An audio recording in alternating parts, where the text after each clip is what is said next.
Well, let me give you Representative Andy Biggs of Arizona what he had to say about it. He tweeted that Biden stole classified documents and stored them at his think tank while he was VP.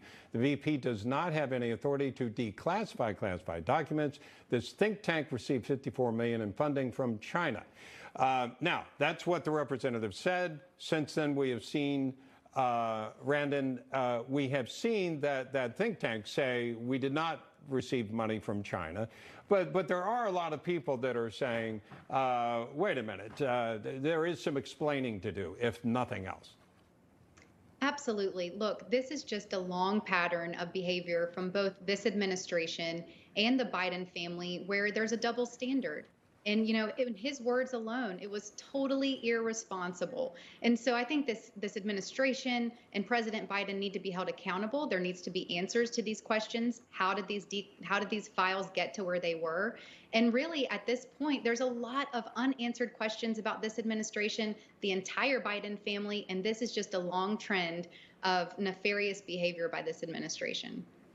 Yeah, and Brian, you know, many political observers, including former advisor to President Donald Trump, Stephen Miller, are urging a special counsel to look into how the president, then vice president, handled sensitive information.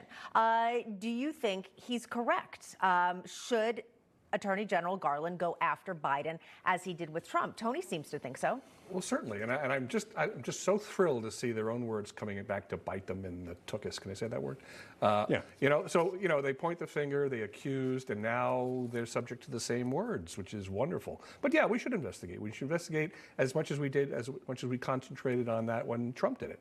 We spent news. There was breaking news, pictures. Just let's go. Okay. Also wanted to get your thoughts, Tony, on the Twitter files released. The most recent drop shows a Pfizer board member attempting to suppress debate on COVID vaccines. We're talking Scott Gottlieb. He was a member of Pfizer's board. And when somebody would put something out there that may have been accurate but might have hurt sales of their products, the reports are that he reached out to ask people to stand down on that kind of revelation. Your thoughts on this? Well, I've had Dr. Brett Roy on my radio show quite a few times as you put up a conversation about him. As for Scott Gottlieb, I can honestly say, just based on his position on cigars, never liked the guy, and now I've been proven right.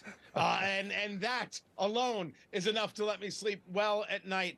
Anybody engaged in censorship is somebody who doesn't believe in the American way. If you've got the story to tell, you put the story out there. If you can debunk somebody else's story with facts, logic, and reason, you go about doing it. You prevent people from speaking, you're the authoritarian, and nobody should want anything to do with you. That seems to be the story here as you're describing it, as we're seeing the reporting of Dr. Gottlieb. Yeah, Randon, your thoughts on this?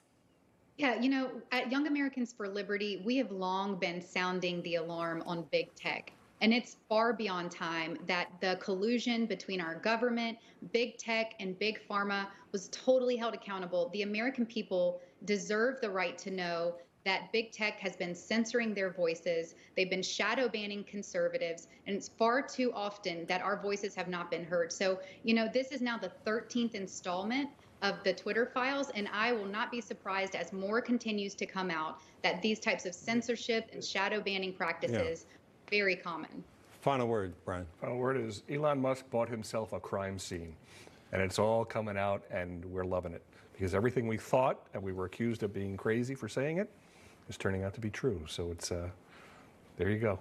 All right. And he spent a lot of money to find all this out. Yeah, This is true, but we're getting our money's worth, I think. Yeah, there you go. I wonder if he thinks he is. All right. Tony Katz, Brandon Steinhauser, and Brian Anderson, thanks for joining us, and stick around. And coming up, call it Hotlanta, Georgia Bulldog.